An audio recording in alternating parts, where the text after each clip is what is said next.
Hello and welcome back to Inquisitor Martyr. Last time we kept going with the Void Crusades and actually made some good progress on the new gear we have. Main implant of concentration's looking decent for suppression, and this plasma caliber is turning out pretty solid. Just have to take a bunch of damage, but who knows when that part will get done. Odds are we'll probably get a new weapon to replace this before we actually suffer 200,000 damage. But we might be lucky, somehow. I say lucky, but getting hit is never a lucky thing, so... lucky but unlucky.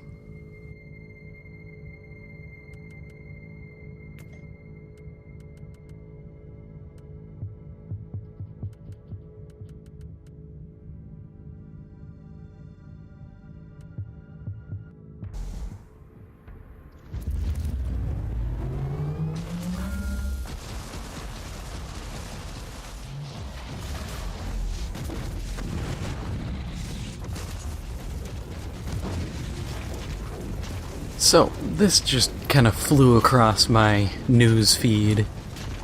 Apparently there's another whistleblower saying the US government is recovering UFOs. I swear I see this constantly at this point. Every other week it's just like, oh yeah, there's some UFOs, guys. And the funny part is at this point, I'm not like, oh man, possible UFOs. I'm sitting here going, okay, what's this covering up for? Because usually that's how this goes. Something else in this world has happened, and this is just kind of the obfuscating point.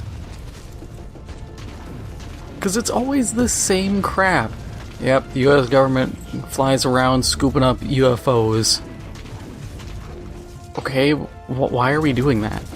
Why are there so many? Are we just kind of like jumping aliens? Is this like a Halo situation where we're just like grabbing onto the side of the ship, punching through a window and throwing them out, and then we just steal it and drive away?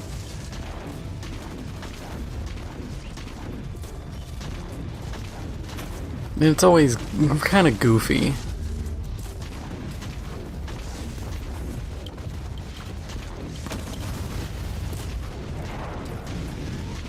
Because it's like, if you really sat down and looked at it, it doesn't make any sense. I see this stuff, oh, well, Russia's salvaging UFOs too.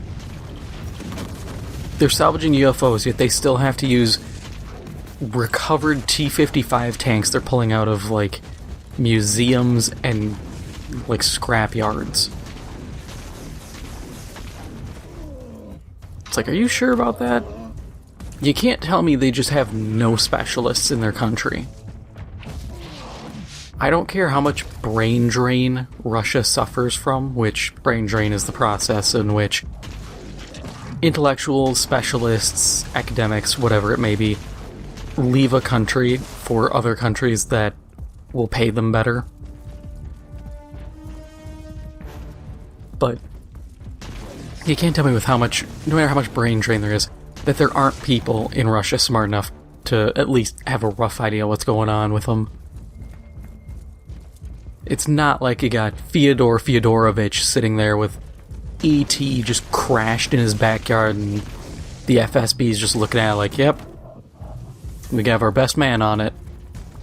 The guy happens to, like, herd sheep during the day, but don't worry. On nights and weekends, he's gonna figure out how this UFO flies. And we're gonna get that death beam up and running in, like, 2 months. There's no way. Or they use the same thing of like, oh, well, China has UFOs. Once again, China has the 1,000 Talents program. They're yoinking people from every, like, career path and offering them gratuitous amounts of money to do research and development in China. So, if they have UFOs, they should be able to figure that one out too. Oh, gotta go help the Stormwatcher. Don't mind me, everybody, I'm just running on through.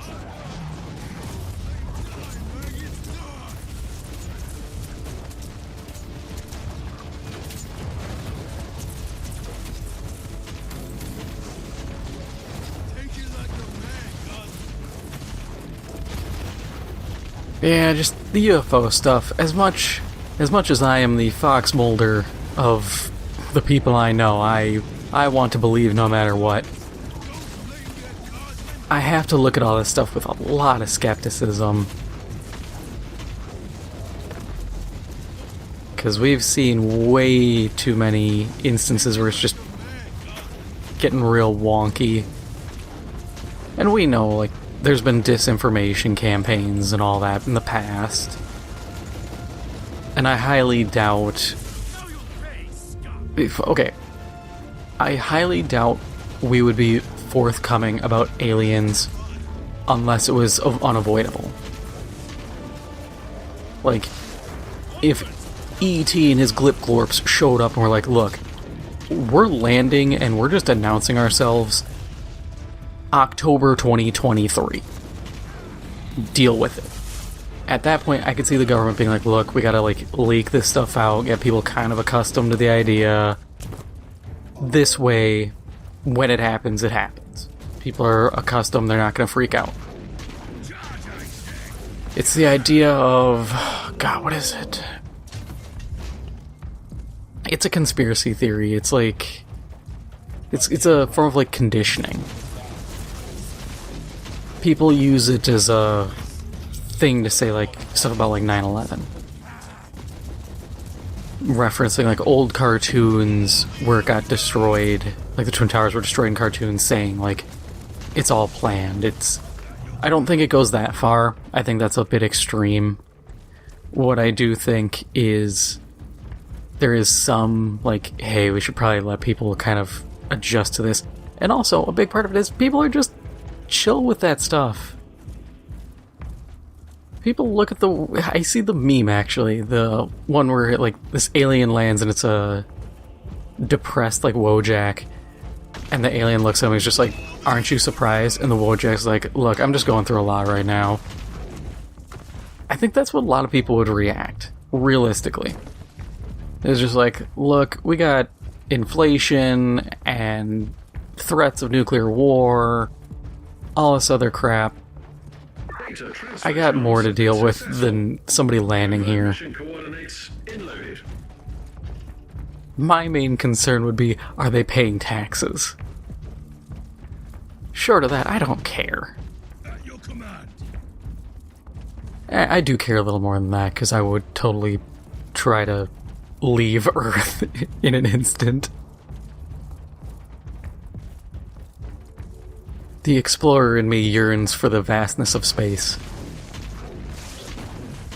Even if I have to just be the equivalent of a space truck driver, I'd do it. I think there's a major beauty to space that people acknowledge, but I don't think people fully grasp.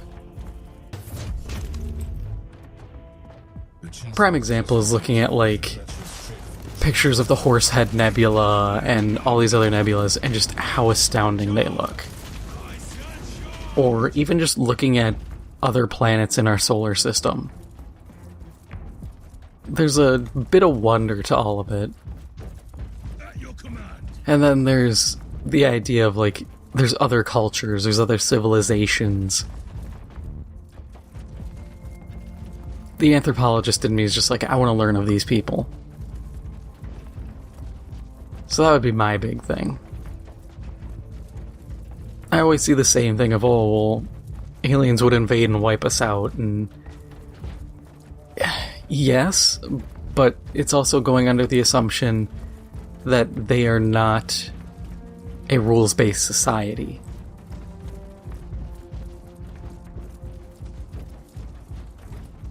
I mean, look at how we act. There are uncontacted tribes in the Amazon and that one island of people off India who they shot a bunch of arrows at, like, anybody who comes by, or that one missionary dude who admittedly he had it coming.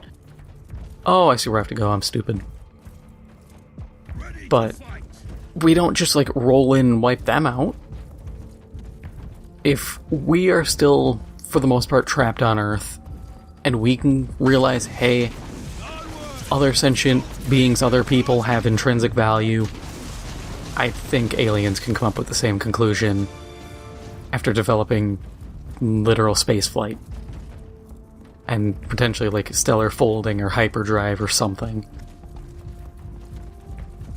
We can't be the only ones who developed morality.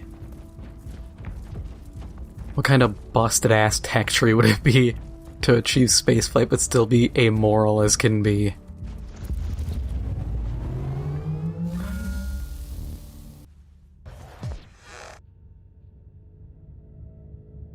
Neat. But we're not doing that mission right now. Our next one is... actually this one. Cool. First we're actually gonna dump our loot, because we did not get a lot. Okay, I will admit, we have been running, like, missions that have been kinda dinky. So, credit where credit is due. I understand not getting a lot out of them. And like always, it's not the missions where the main loot is, it's the actual opening chests that will pay out, hopefully. God, I hope so.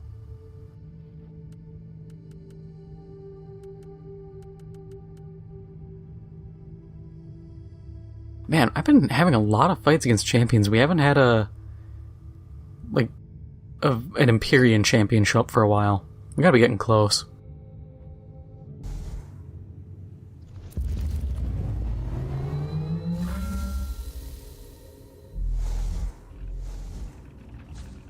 Oh, we're only about halfway there, okay. Yeah, I just remembered, if you remember this from, like, Joe Rogan podcast and just other stuff, if you follow, like, aliens and whatnot, do you remember the To the Stars Academy that Tom DeLonge of Blink-182 was trying to set up?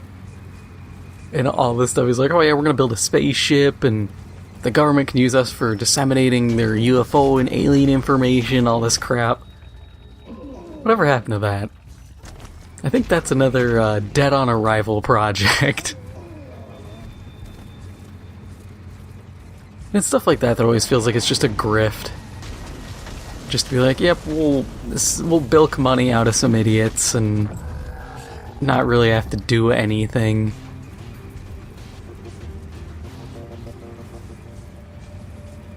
I can't get through the plants.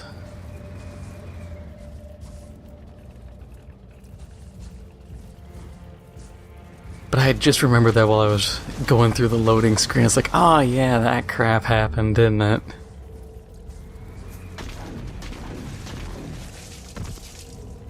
I swear, the whole, like, ufology community has just... in the past, I'd say 10 years... it has just gone down the tubes.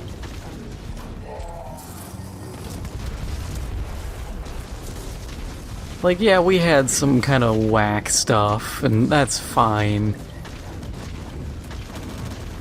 But, man, we've had so many people push, like, the strangest stuff.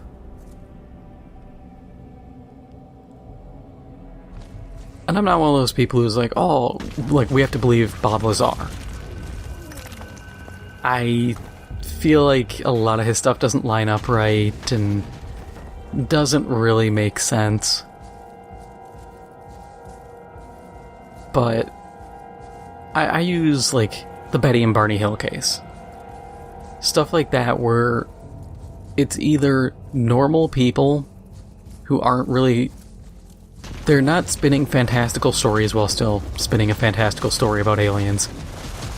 But it's more grounded, or stories coming from more official things. Pilots or police officers who see this stuff at night. They're more believable than a guy who's like, yeah, I went to one college, then got picked up. Which, admittedly, the government does recruit people from seemingly kind of random colleges. Like, you don't have to go to MIT to get the government to scoop you up for a project. It's actually better to grab people from smaller colleges. simply because there's way less people paying attention to them. Meanwhile, you know everybody's looking at the MIT guys, like, oh, I wonder what advanced thing they're gonna work on. But you're Joe Blow from, you know, West Virginia Tech, like, that guy is nobody's gonna pay attention to, so they can grab him. But with Lazar, they're like, oh yeah, he went to this one California college, and then they sent him to MIT. And I was like, even then, why would they send him to MIT?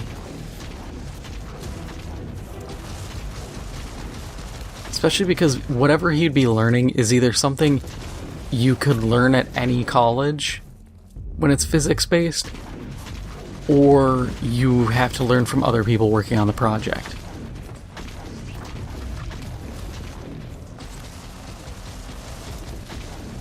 But yeah, it's weird. My best bet is this whole whistleblower being like, oh, the government's picking up UFOs. Nothing's gonna come of it. This'll disappear in a week, maybe 2. At best, we'll get another spat of UFO sightings, and then it'll just dry up again. I'd love to be wrong. I'd love to have aliens show up, but it's not reasonable to me. I try to look at it as nuanced and as reasonable as possible, and it's tough to look at it and be like, yeah, what would the government even do? They're not gonna come out and say, oop, you caught us, hand in the cookie jar, time to come clean. Yeah, we've been like running a UFO chop shop out in Van Nuys for 25 years. Whenever an alien doesn't pay their parking ticket, we just send a tow truck and then we just strip it for parts. Like, that's not happening.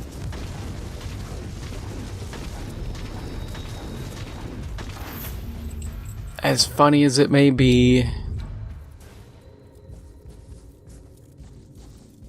realistically, your best odds would be if UFO fragments are recovered, they're usually sent to like Wright-Patterson Air Force Base or anywhere that has, you would assume, probably like a DARPA research section, like Wright-Patterson did. I don't know if they still have DARPA there or not, but you'd have that. And at that point, that whatever was salvaged has disappeared. Oh yeah, I gotta shut down those AA guns that are working as mortars. Because that's totally how guns work in reality.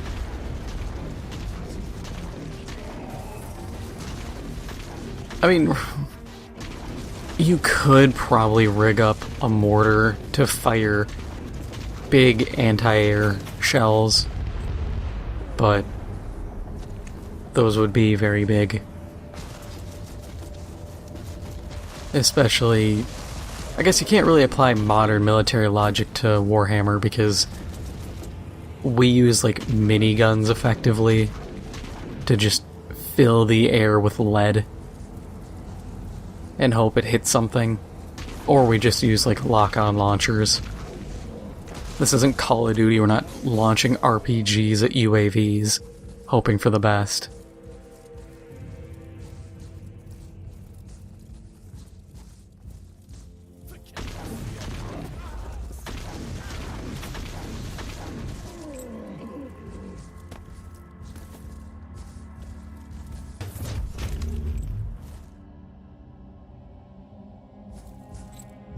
I do wonder, in a hypothetical where aliens actually land, let's say they land in the United States. Why? I don't know, because they love freedom. I have no idea. But let's say they land here. You know, good old US of A. Where do we put them? Like, let's say they want to immigrate.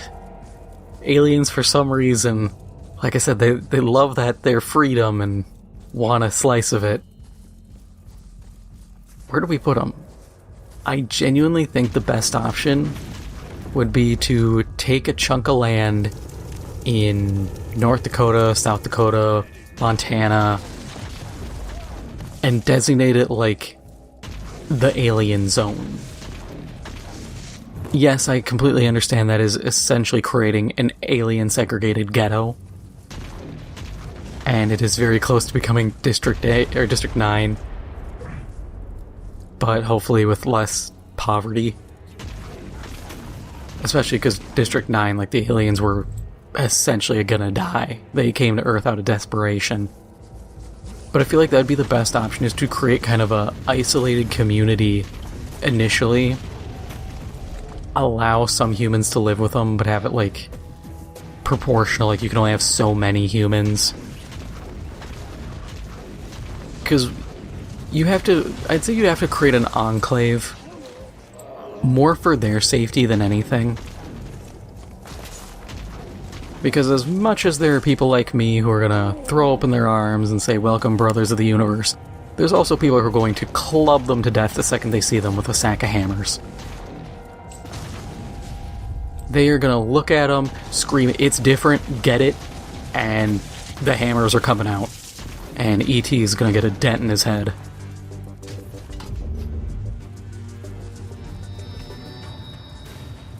So it's kind of this do it for their sake initially, slowly phase them in, get people used to it, and then kind of be like, yeah, live wherever, we don't care anymore.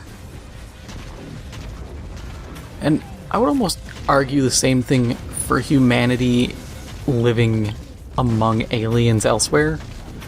Part because of, like, how do you even manage just exposure to viruses? Because they don't have, I highly doubt they would have some kind of panacea that's going to cure everything. From tuberculosis to the common cold. And then the alien equivalents. It'd be cool, you know, to have some Mass Effect Citadel style thing where everybody just kind of lives together. Some groups get their own little areas like the Hanar, but I just can't see that without, I would argue, extremely advanced medicine or centuries of gradual interaction. Unless, for some out-of-the-way reason, this has all been planned for the past, like, 80 years, 90 years, actually 60 to 80 years. Like, government knew this was going to happen. They're like, okay, let's kind of ease these guys into the whole thing and slowly expose them to stuff. But that's giving the government too much credit. That's giving anyone too much credit. I wouldn't even have that foresight. Especially considering time frames. 80 years ago, that's the 40s. 60 years ago, you look at the 60s. I don't think people really had that much forethought in the 60s. We were still just firing nukes off and being like, ooh, I wonder what this one do. And then when it goes off, go, oh damn, another mushroom cloud. Who'da thunk?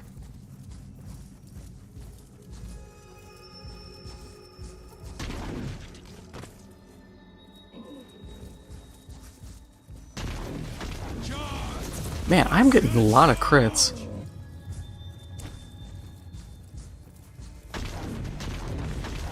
Not a problem though, I vibe with it, but...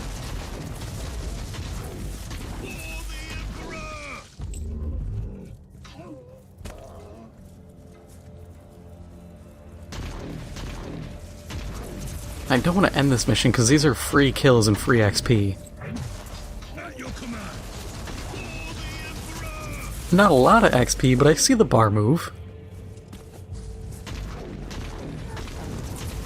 And to me, realistically, that is all I ask for is, if the bar moves, then it's enough XP for me.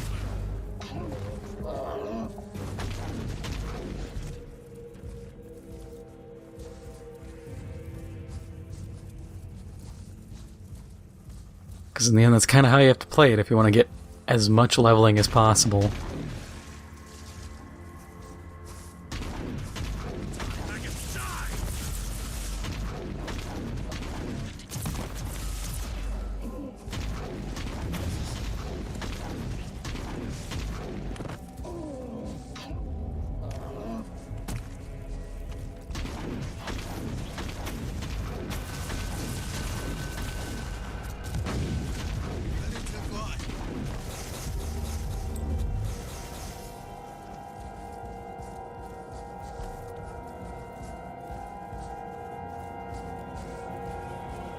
Is there anything over in that tiny little wedge? No.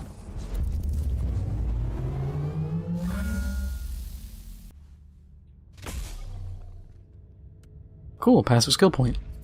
That is what I like to see, and rewards from the Holy Ordos, I don't care.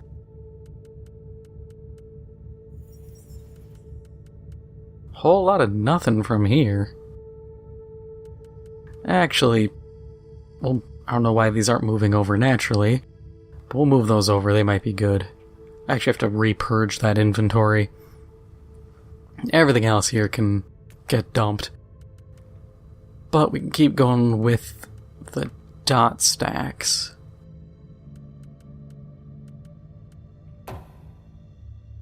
Keep building up dots, and then... Yeah, I keep forgetting I have to finish this off. Because that'll be good. Don't need that, but... So 5 levels of that. I could sit down and do the math as to how many levels or how many points I need, but I'm lazy and don't feel like it at this moment. But that is all for now. If you enjoyed this episode, make sure to hit the like button, it helps out the channel a lot. And if you haven't already, make sure to hit the subscribe button. Thank you for watching, and I'll see you in the next one.